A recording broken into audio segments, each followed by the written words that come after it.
রবিবারের আড্ডাটা কিন্তু বেশ জমে যেতে পারে এরকম একটা চিকেন ফ্রাইয়ের সাথে। তাহলে চলুন শিখে নিই কীভাবে বানালাম এরকম চিকেন তাওয়া ফ্রাই।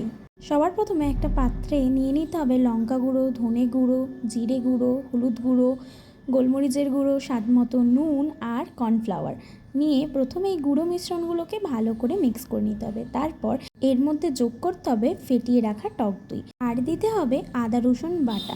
যদিও এটা দেখে বাটা লাগছে না, ওই হামানদিস্তাতে থেঁতো করা আর কি।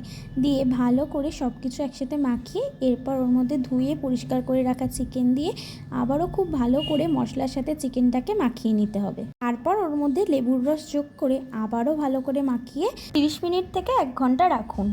এবার একটা লোহার তাওয়াকে ভালো করে গরম করে 1 থেকে 2 টেবিল চামচ তেল দিন।